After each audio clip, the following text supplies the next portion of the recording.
Saudara-saudariku terkasih, salam sukacita untuk kita semua. Sudahkah kita memberi senyum hari ini? Minggu 14 Desember 2025. Minggu Advent ketiga, atau sering kita sebut dengan Minggu Gaudete. Mari kita awali permenungan kita dengan tanda kemenangan Kristus dalam nama Bapa dan Putra dan Roh Kudus. Amin. Permenungan kita diambil dari Injil Matius bab 11 ayat 2 sampai 11. Di dalam penjara, Yohanes mendengar tentang pekerjaan Kristus, lalu menyuruh murid-muridnya bertanya kepadanya, "Engkaukah yang akan datang itu? Atau haruskah kami menantikan orang lain?" Yesus menjawab mereka, "Pergilah dan katakanlah kepada Yohanes apa yang kamu dengar dan kamu lihat.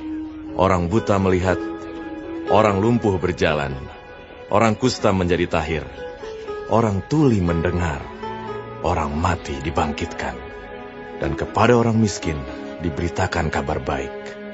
Dan berbahagialah orang yang tidak menjadi kecewa dan menolak aku." Setelah murid-murid Yohanes pergi, mulailah Yesus berbicara kepada orang banyak itu tentang Yohanes.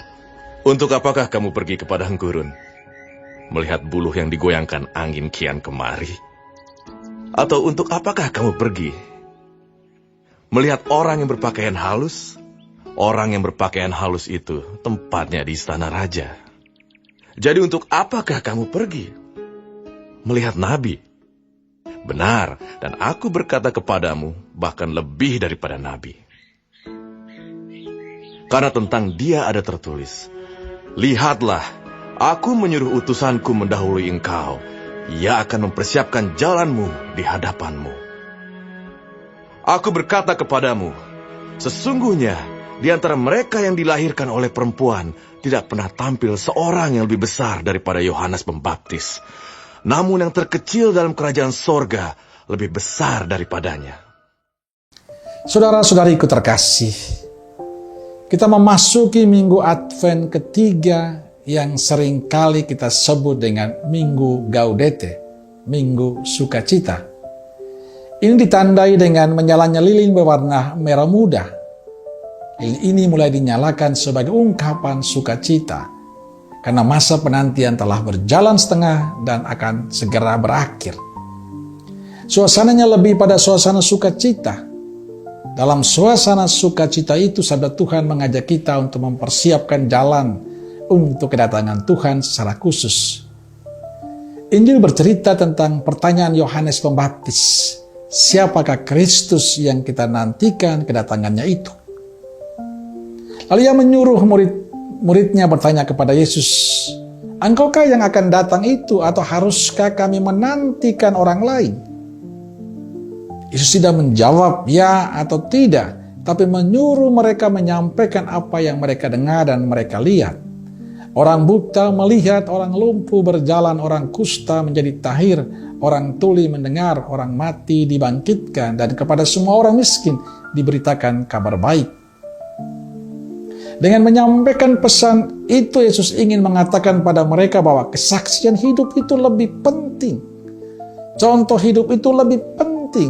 Sikap dan perilaku hidup itu lebih penting ketimbang omongan saja.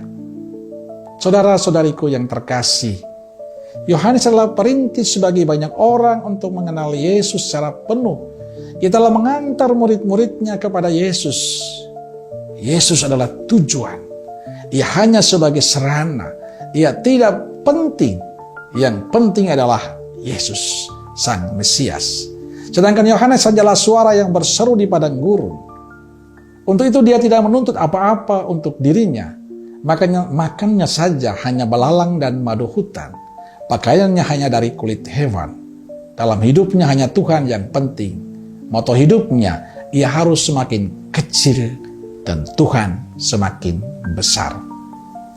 Sikap Yohanes ini sangat menarik untuk kita renungkan hari ini. Ia tidak menonjolkan dirinya padahal dia punya kesempatan. Tapi karena sikap inilah Tuhan Yesus mengatakan, sesungguhnya di antara mereka yang dilahirkan oleh perempuan, tidak tampil seorang pun yang lebih besar daripada Yohanes. Artinya Yohanes menjadi tokoh yang istimewa di mata Yesus. Ia melebihi semua orang. Maka benarlah apa yang dikatakan kitab suci. Sungguh yang merendahkan diri akan ditinggikan Tuhan. Saudara-saudariku terkasih, kita dipanggil untuk menjadi perintis bagi Yesus Sang Penyelamat. Kita tidak menjadi tujuan dalam pewartaan kita. Kita hanyalah sarana yang terpenting. Tuhan menjadi tujuan dari semua pelayanan kita. Maka dalam karya perutusan kita, hendaklah nama Tuhan semakin dimuliakan, bukan diri kita.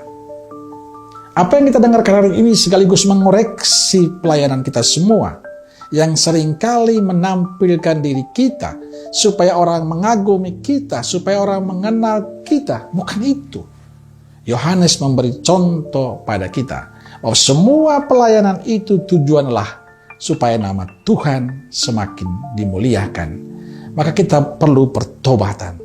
Maka bagi kita, saya sebagai imam, ataupun biarawan, biarawati, ataupun siapa saja, bila selama ini mungkin kita mengejar popularitas, ketenaran kita dalam pelayanan, kita perlu pertobatan. Karena bukan untuk itulah kita dipanggil. Dan kita dipanggil untuk supaya nama Tuhan semakin dimuliakan. Amin. Semoga Allah yang Maha Kasih memberkati saudaraku sekalian, Bapa, Putra, dan Roh Kudus. Amin. Roh Kudus Nazaret, doakanlah kami. Amin. Berkah dalam.